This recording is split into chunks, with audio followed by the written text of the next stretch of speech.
Hi, everyone. Thank you so much for joining our second panel at the Zestfull. This one is all about teen mental health. I think what we'll do is I'm just going to outline really quickly a few of the hot topics we're going to address, and then we'll get to intros. So if time permits, we're going to try and get to everything. If not, we're definitely going to hit the first three. We're going to talk about managing allergies as a teen and the hardships it brings, common feelings you may be experiencing and ways to cope with them, how to find balance and good mental health, dating and social anxiety, and gaining independence and preparing for college. So, with that, let's meet our panelists. First, I'm Courtney. I am a food allergy adult. I've only known life with food allergies, so I know what it's like to be a teen with food allergies. And I am one of the co founders of Zestfull. So, welcome. And let's jump in with Sophie. Sophie, hi, welcome.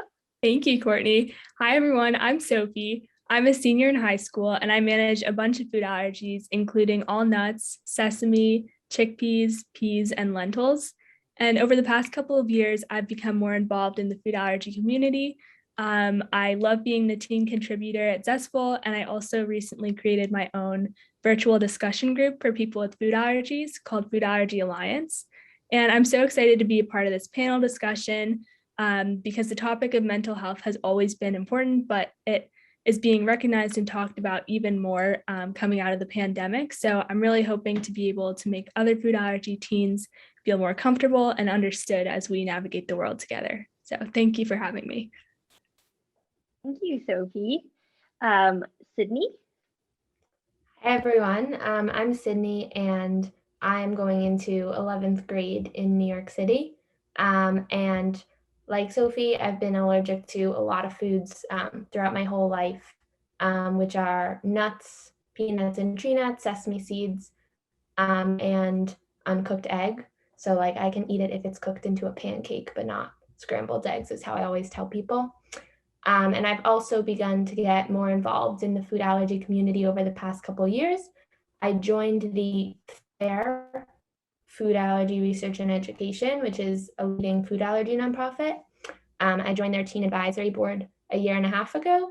And I'm also the director of operations of Securing Safe Food, which is a food allergy and food insecurity focused nonprofit run by myself and a group of teens, and I'm really excited to be here. So I'm Tamara Hubbard, and I'm a licensed clinical professional counselor for the past 16 years. I know food allergies personally and professionally. So my youngest son has a peanut allergy, and we've been dealing with that for over a decade. Been through trials, treatment, so I've seen a few things personally. And then I have a private practice in the Chicagoland area, part of which is dedicated to supporting those with food allergies, primarily the parents and even more specifically moms. And then a lot of people know me from the Food Allergy Counselor Directory and website, which offers a directory of therapists who understand allergies and allergic diseases, my Exploring Food Allergy Family podcast, therapeutic worksheets, other links to other resources. And I'm glad and honored to be asked to talk about teen mental health because it's a tough time being a teen and a young adult, and it's even tougher now with the pandemic. And then you add food allergies on top of it. And I think the one thing I'll say as we're getting into this is that it's not just mental health. I want to make sure that we're talking about just feelings. Mental health doesn't necessarily mean somebody has a diagnosis. We're just talking about how people feel about things. Thank you. I think that was a really good explanation really quickly about that, because feelings and mental health, you're right. I think I just clumped that together, but there are two things we definitely need to talk about and to separate. I hope I'm not saying something wrong, but to separate feelings and mental health. Yeah, I'll make sure to touch on that when we get into the discussion, sort of my thoughts on that to help people just normalize things. Awesome. Thank you. And last but not least, Amanda. Hi, I'm Amanda Orlando. I've been a food allergy blogger, feels like forever. I'm a food allergy cookbook author, and like Courtney, I've really only ever known life with food allergies. I grew up with allergies diagnosed when I was about 3 months old, and the list has changed multiple times over the years, but currently I'm allergic to peanuts, tree nuts, soy, chickpeas, lentils, beans, peas, dairy, and I'm very excited to be here. So thank you for inviting me. So let's jump in. I think we're going to start with our teens, and I'm going to direct these questions to you guys. What we want to do is set kind of a ground level of where we're at. And the big question is, what is your biggest struggle as a food allergy teen? How about we start with Sophie? Okay, thank you, Courtney. I think that's a really good question and an important one to answer. And I think personally, my biggest struggle is just the overall anxiety that I feel because of my food allergies. And this comes up whenever I'm trying a new food or eating out at a restaurant or even in a social situation that surrounds food. I feel that kind of my baseline level of anxiety is relatively high because I don't want to have an allergic reaction or have anything else go wrong. And also, I feel like sometimes having food allergies can be a little bit frustrating because although everybody who I surround myself with, like my friends and family, they're all really understanding and try really hard to make sure that I can partake in things. Having food allergies can sometimes, in certain situations, in all honesty, get kind of frustrating sometimes. So those are my biggest struggles, I would say. Yeah, I definitely agree with everything Sophie said. I guess my biggest struggle with having food allergies is that I can just never be carefree about food in the way that any teen without food allergies can be. Like when I'm focusing on food, I'm focusing on the safety aspect and not really enjoying whatever food there's going to be. So in every situation where any food that I'm allergic to is present, whether that's eating at a friend's house or at a restaurant or like at a wedding reception, which I was yesterday, I'm just kind of always thinking about my allergies. And so I can't really go anywhere without planning out what I'm going to eat and when and what my backup plans are, which I'm getting obviously better at over the years, but is still a lot of effort. Thank you. I feel like those are struggles that I know Amanda and I have definitely heard about and definitely experienced still as adults. Since we have Tamara here with us, and I think you're going to help us really kind of create a framework, are these common anxieties, common feelings that teenagers feel? And can you outline, I guess, some of the maybe the normal feelings that teenagers feel, and then where we branch into mental health? So you can kind of clarify what you mentioned at the top of this discussion. Yeah, so I'll preface this by saying everything they listed is normal. And then I'll go beyond and say personally how I approach work with food allergies or just my work in general, even with all of my clients, is I don't necessarily like to use the term normal or not normal because everybody's normal is different, right? So Sophie mentioned that her like baseline level of anxiety in certain situations is pretty high. Whereas somebody else, Sydney might not feel as anxious. So I don't want to get into the terms normal, not normal, but I think, so what I use instead is workable or not workable. And language really matters because just changing it from normal to not normal to workable and unworkable tells ourselves too a message that we can get through something, and it's not judging ourselves like what's wrong with us that we can't get used to this or we feel anxious in this situation. So everything that they're experiencing is normal, and I will say, and workable, quite honestly. Every feeling is going to happen. You're going to have anxiety with allergies. You're going to have frustration, you're going to have anger, you're going to have sadness. There are even times where you feel happy about it or relieved about it.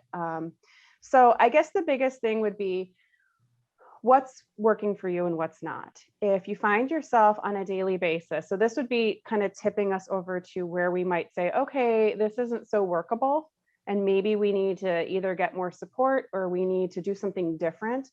If the anxiety level is such that it's interfering with your daily functioning, or it's getting in the way of what you want to do, or following through with what's important to you in life, that might be a sign that it might be something needed to explore. And not every time you feel this way does that mean you have to go to counseling. It just means we need to really pause, take a step back and go, why am I feeling so anxious?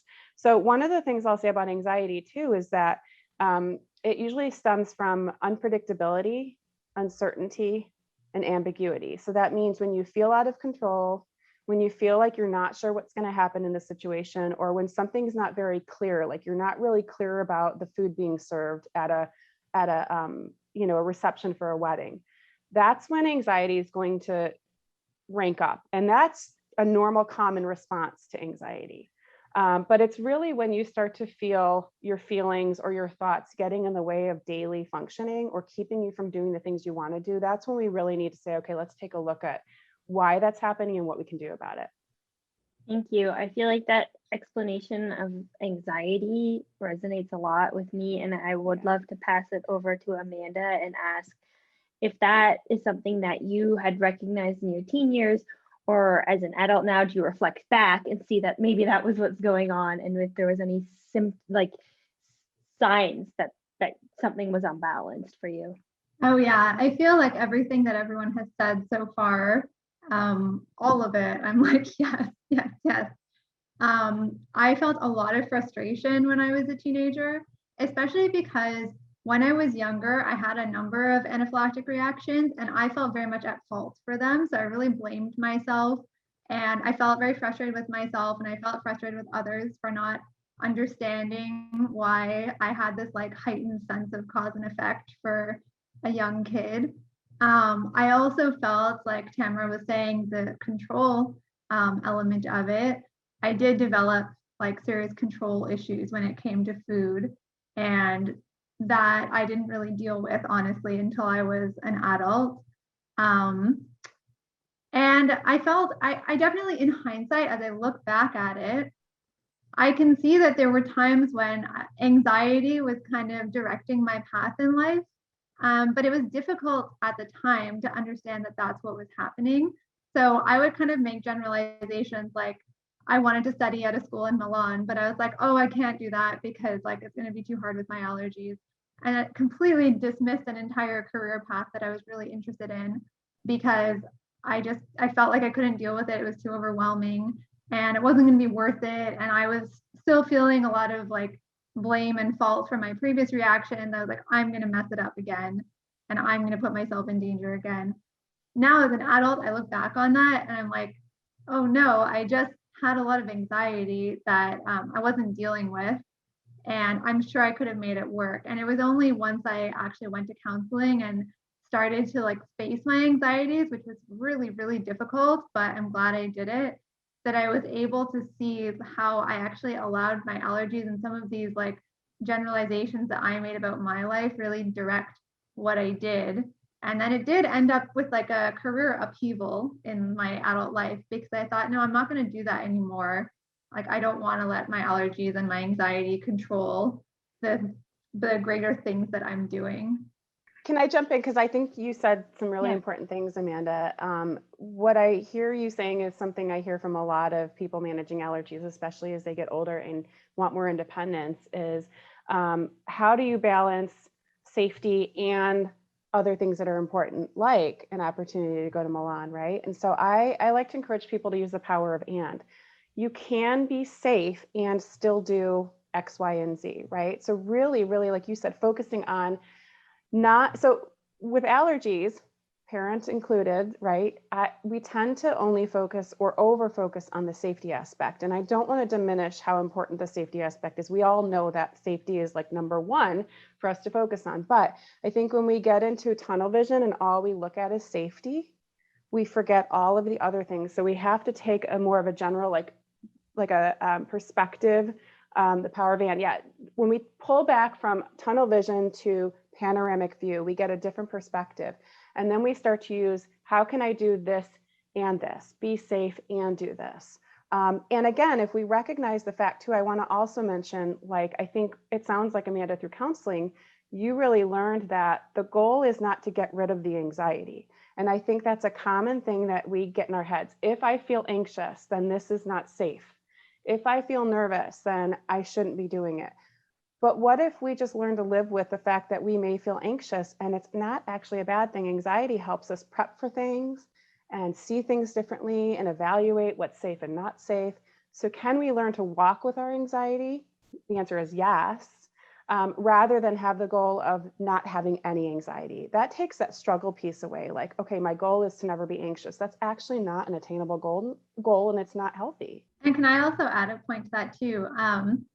It was through, so I did about a year of counseling, which I found very helpful. And then it was also through like meditating and learning to acknowledge my feelings and not try to like battle who I am, that I ended up accepting things and being a much more calm person in like the safety related situations that have to do with allergies, and being able to like you said, the panoramic view, to step back and be like, what's actually happening here? Like, let me look at the bigger picture and not just make these like kind of rash decisions or generalizations because I'm feeling anxiety in that moment.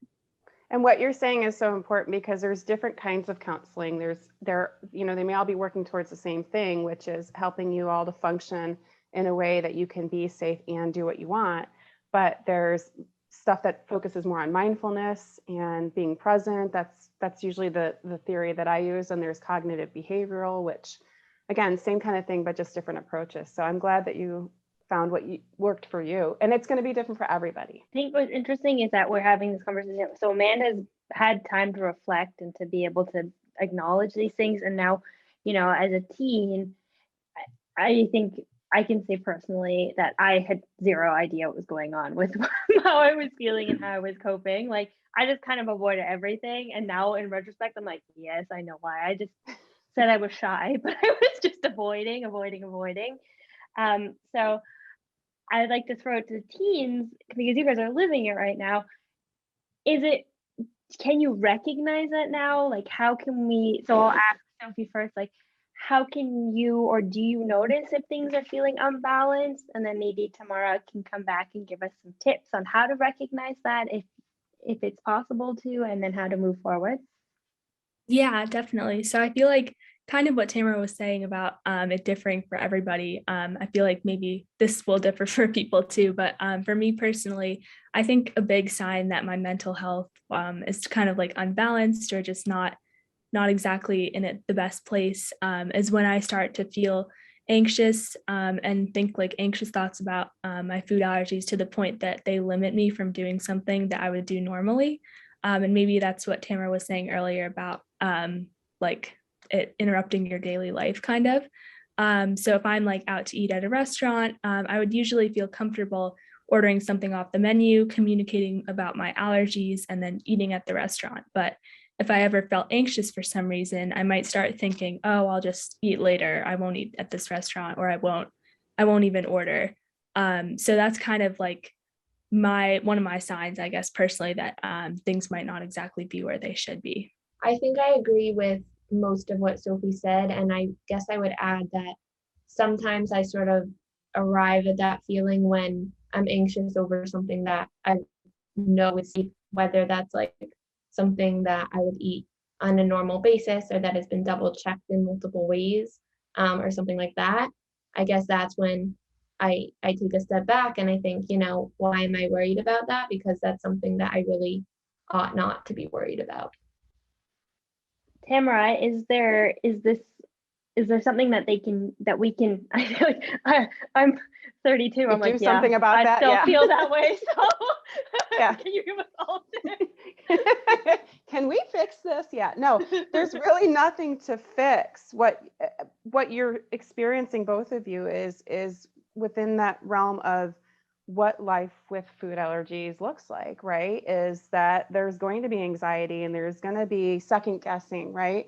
So, but with that being said, like what Sophie said, is that, when it keeps you from doing the things, what I heard you both say is that there's this tendency to avoid when we feel anxious. And I want to normalize that. That is like the common human response. When we feel uncomfortable, we want to get the heck out of Dodge, right? So when we have emotions, I label them comfortable emotions and uncomfortable emotions, because the comfortable ones, you would think like happiness and joy and excitement, we could sit in those all day. The uncomfortable ones, like anxiety and fear and anger, sadness, we don't want to be near those. So we avoid things. So when you're anxious, when you're out somewhere and you're unsure, we avoid, but what that does is rob you from the opportunity to gain confidence, right? The only way through things that make us uncomfortable is through, right? So, but as a human race, we tend to over avoid, and with food allergies, we tend to over avoid. And so then what happens is we tend to get hyper vigilant with how our body feels, which then messes with our mind and says, are we having a reaction to something safe that we know is okay to eat, right? So we get really focused on the things that make us uncomfortable. So some of the tips I would give for teens is just start to notice.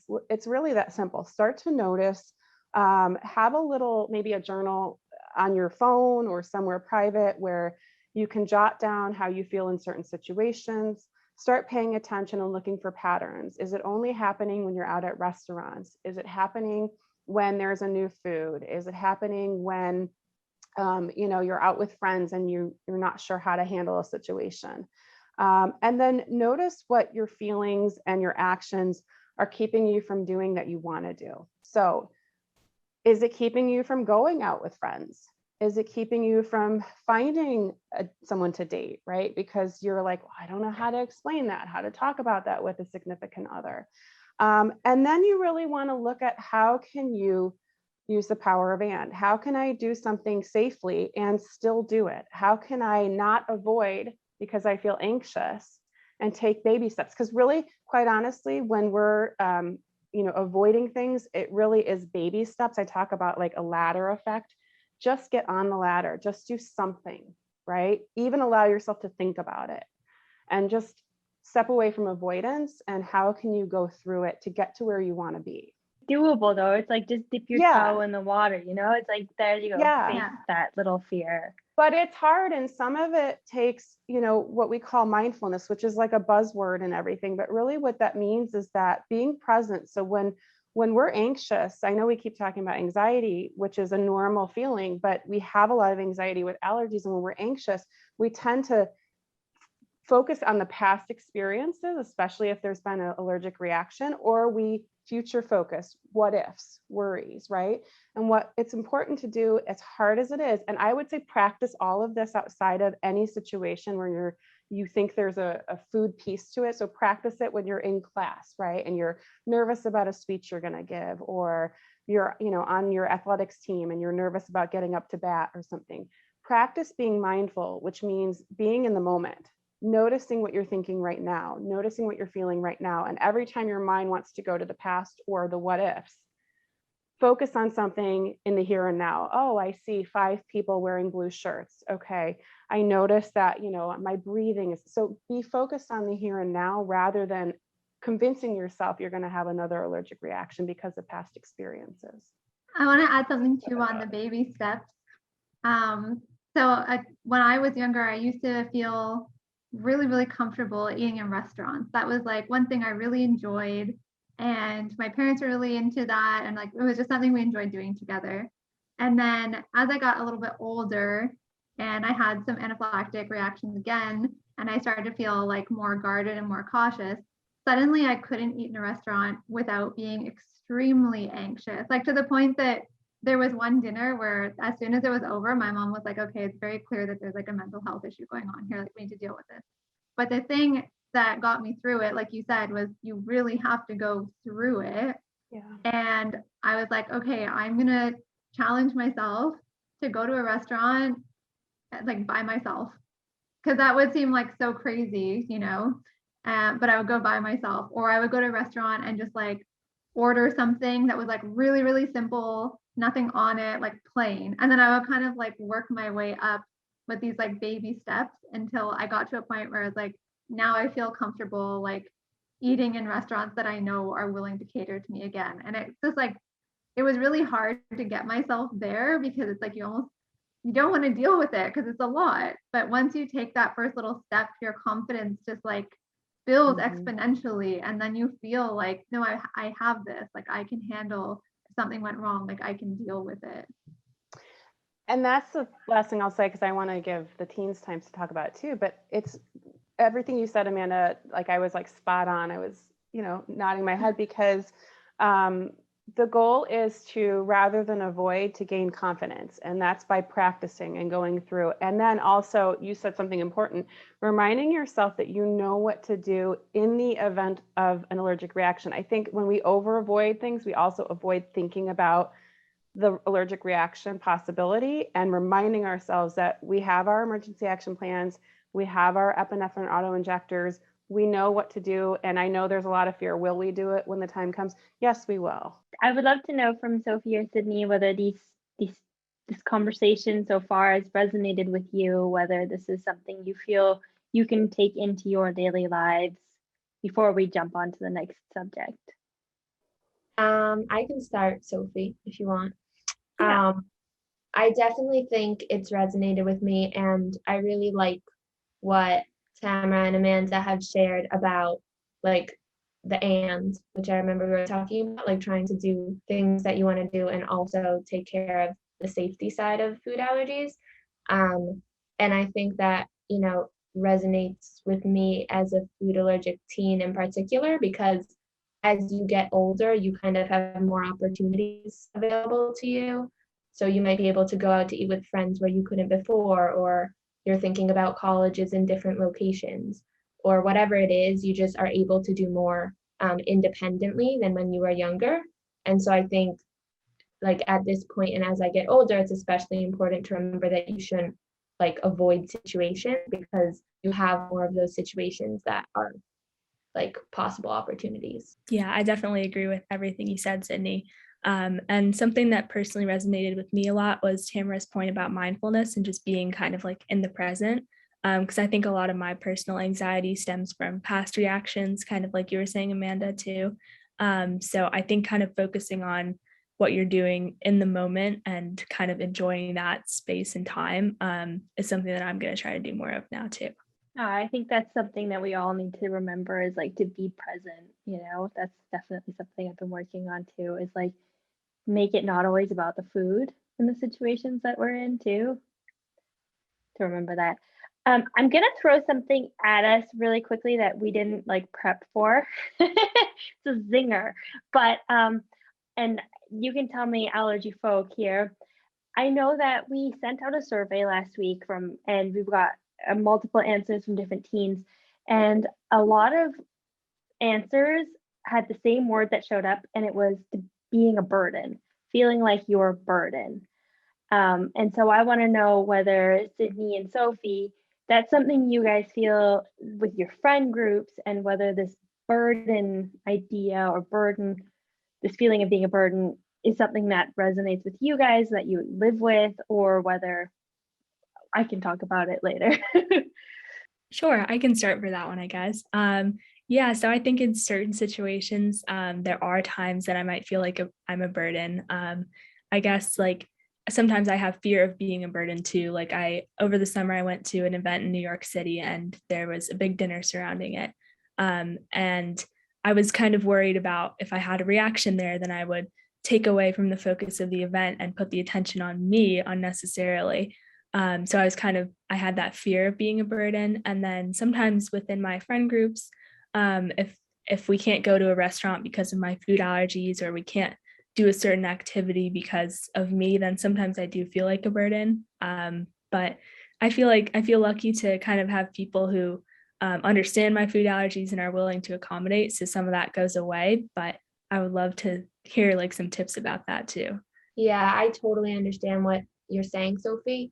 I guess for me personally, I don't often, just like as my personality type, I don't often like feel like a burden because of my food allergies. I definitely feel like my food allergies are a burden to me and to whoever I'm with, but not me personally.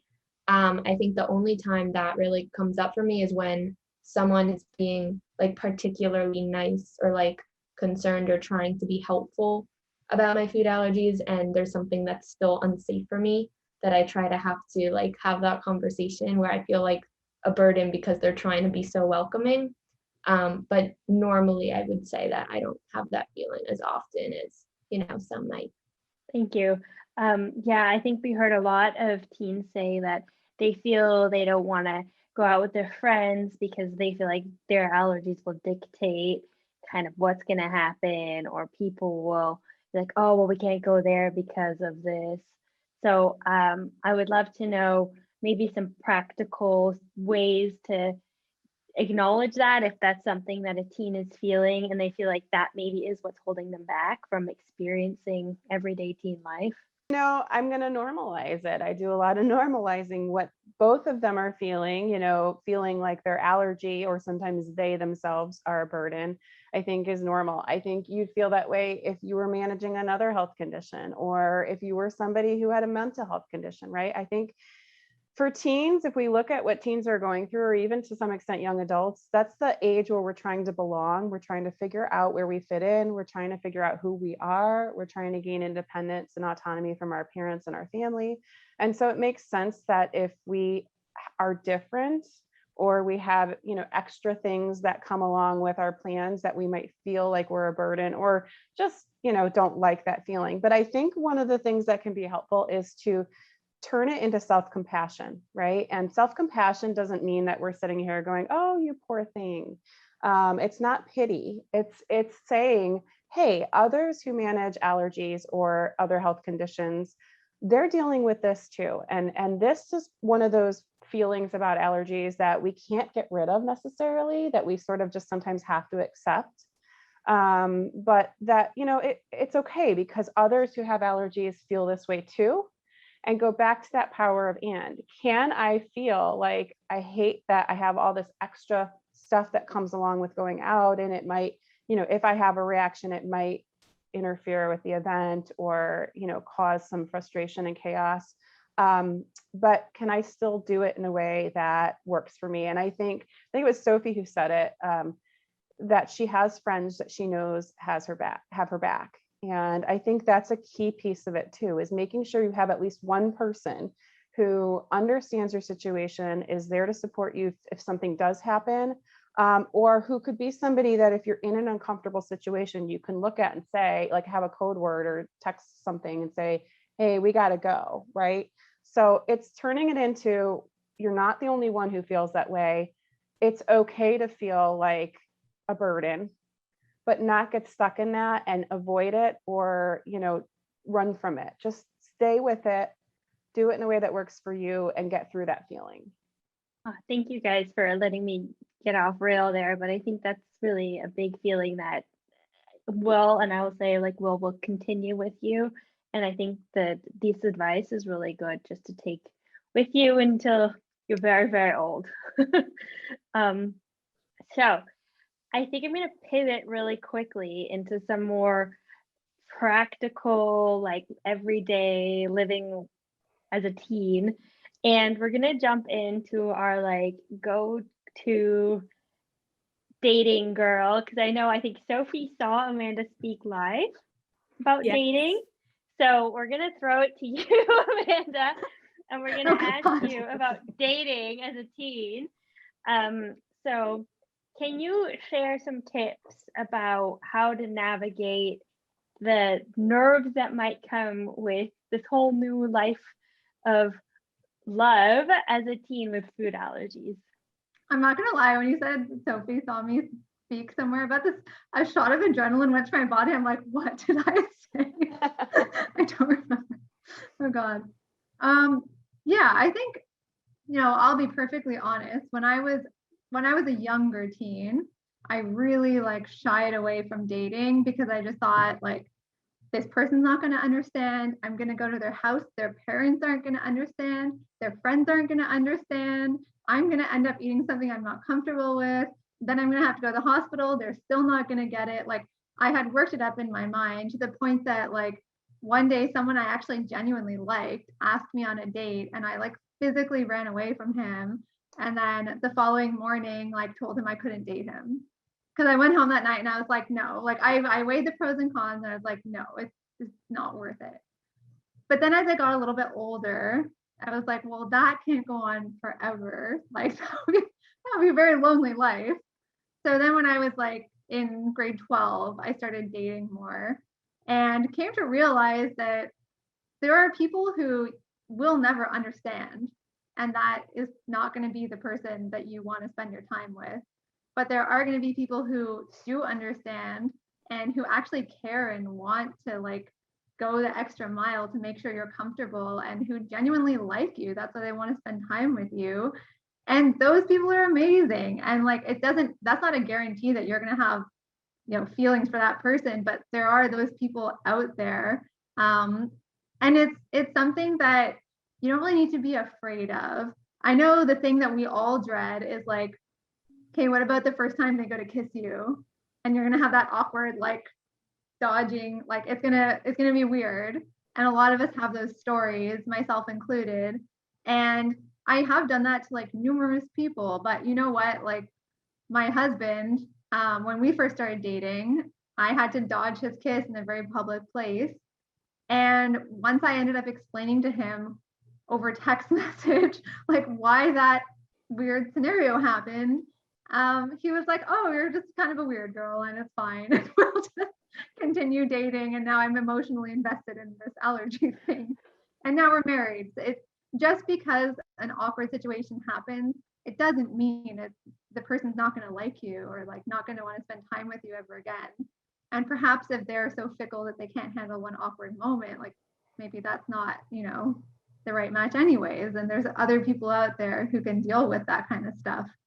So I guess the general point that I'm trying to share is that I hope you do allow yourself to explore like dating and spending time with people and developing relationships. And there are those fears that we all have, but in the end, it's like what Tamara said, like you have to look at the bigger picture and say, I can do this. And, How about college? So I know that Sophie, you're looking at schools. Do you have any questions for Amanda or Tamara about the next steps from moving from home and high school to a whole new kind of independent world? Yeah, definitely. That's definitely something I've been thinking about a lot lately. And I was just wondering if you guys had any advice about kind of like the college search process and what you look for and who you talk to when you are trying to look for college while you also have food allergies.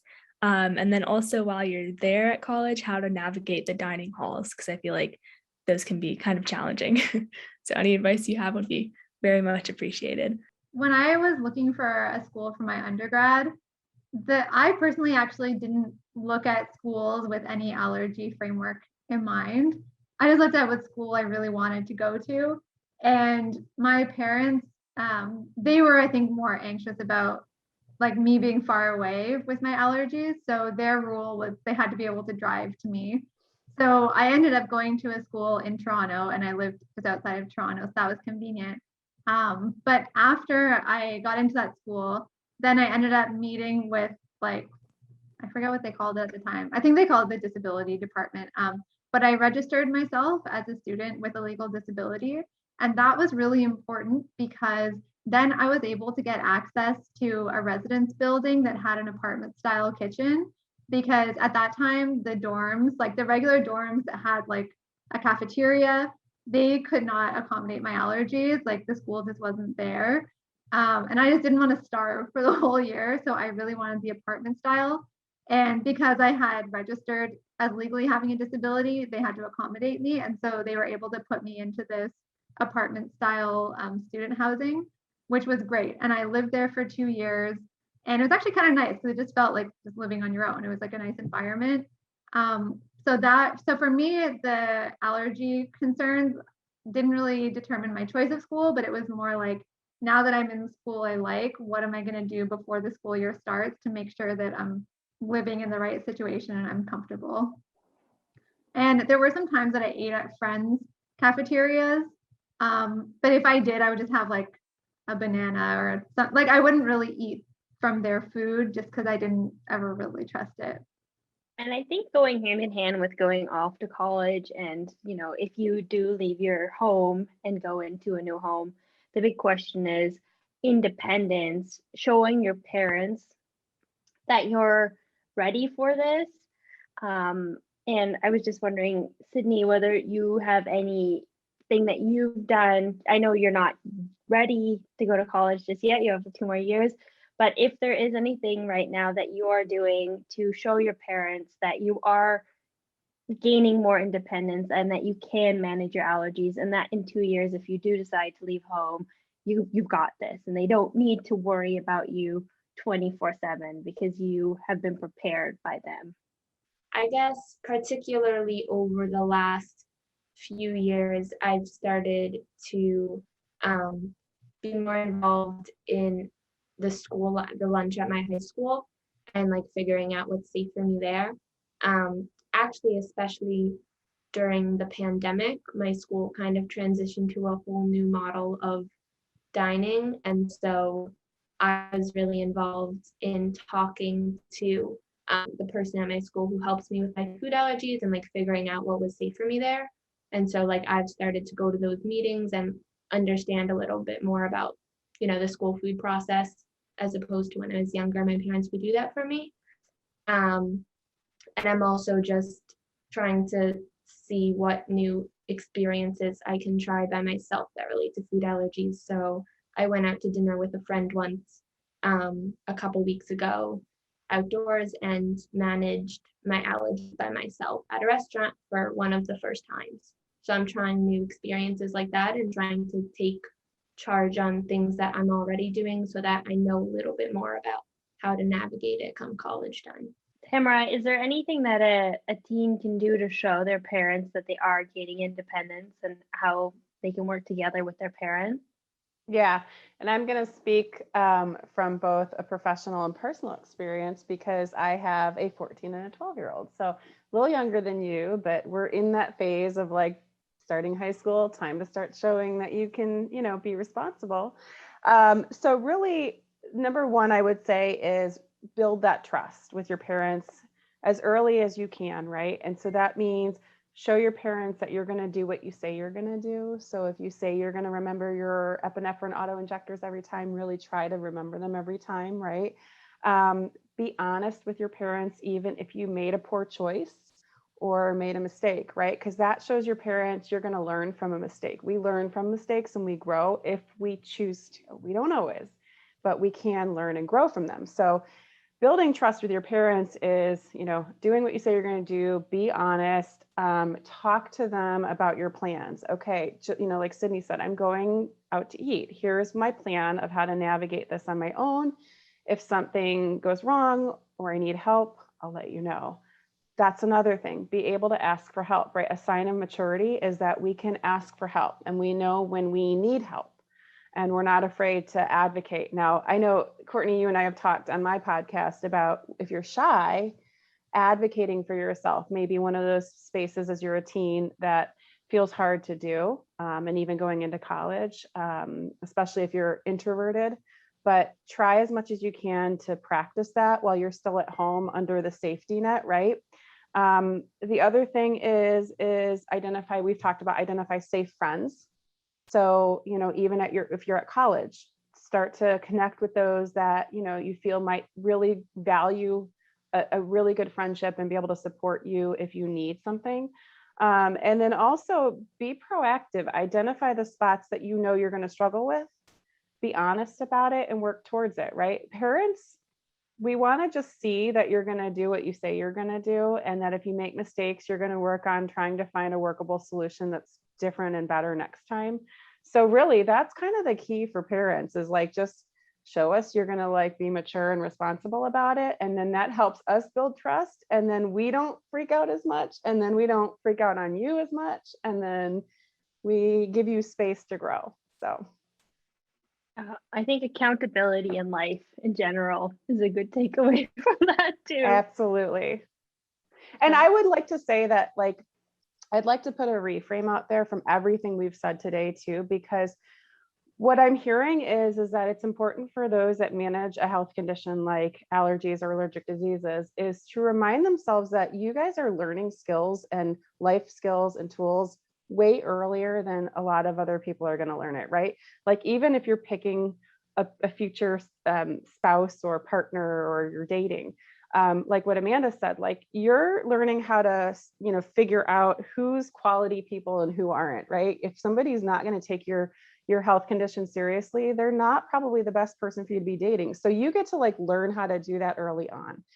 you get to learn how to advocate for yourself and speak up for what you need early on, right? So some of these things, we need to remember that, yes, it feels, gosh, I wish I didn't have to deal with this, but like spin it around and look at the benefits that you guys get early on that is going to make you like way awesome adults. Well, we're reached the 50-minute mark, and I want to respect everyone's time. Before we leave, I would just love to know last thoughts from Sophie and Sydney, whether this is something that you feel like other allergy teens can take something away from, like what can other allergy teens take away from this discussion, and whether this is something that has helped you further gain more confidence maybe as a teen living with food allergies. Yeah, so I think the biggest takeaway that, I've learned and that I think will be really useful for a lot of teens with food allergies that I know is that you should really not try to avoid new experiences. Like I know that was like a recurring theme in what we talked about, and I think it's one of the most important ones that you should let yourself try new things and also just feel confident in yourself that you know how to manage specific situations. Make sure that you do know how to manage them and take responsibility for that, and then feel comfortable that you know what you're doing and don't limit the options that you have available to you. I think that was one of the most important lessons. Yeah, I think that was a huge lesson that I learned today too, Sydney. And also kind of going off of that, while you're trying those new things and not avoiding them and having the new experiences, it's okay to take baby steps too. That's something that I learned. It's like every single thing that you do, even if it's very small, is going to help you become more confident and more independent. So may as well try to do them because it's only going to help you. And Amanda, is there any tip that you would love to send to teens nowadays, now that you can look back, and something that you wish someone had told you? There is something that I learned in my teenagers that really stuck with me. And that's that when you're in high school, everyone's trying to fit in and you're trying to find your sense of self. And it's all about like being normal and fitting into a group. But the second you get your diploma and you leave high school, everyone is trying to stand out. So don't allow anyone to dim your flame, and don't downplay something that might influence your life in such a way that it makes you very unique, like food allergies can, because it's going to become a strength. Even though it might not seem like it at the time, I'm telling you, like it's going to influence your life in a positive way. And Tamara, is there any advice that you would love to leave teens with today? I would just say, don't label your feelings as negative or positive. Don't label your feelings as healthy or unhealthy. I would label them as comfortable and uncomfortable. And the ones that you feel uncomfortable with, like anxiety, nervousness, frustration, work towards avoiding them less, or the situations that make you feel that way. Avoid those less. And like Sophie and Sydney said, work towards making workable plans and approaches, whether it's baby steps or big leaps that you're ready for, and work on getting confident and not avoiding. So I think it's really just learning to sit with the discomfort, and then also learning when that discomfort is too great and it's affecting your daily life and really you're not able to deal with it and sit with it and move forward, not being shy to reach out for support and extra help.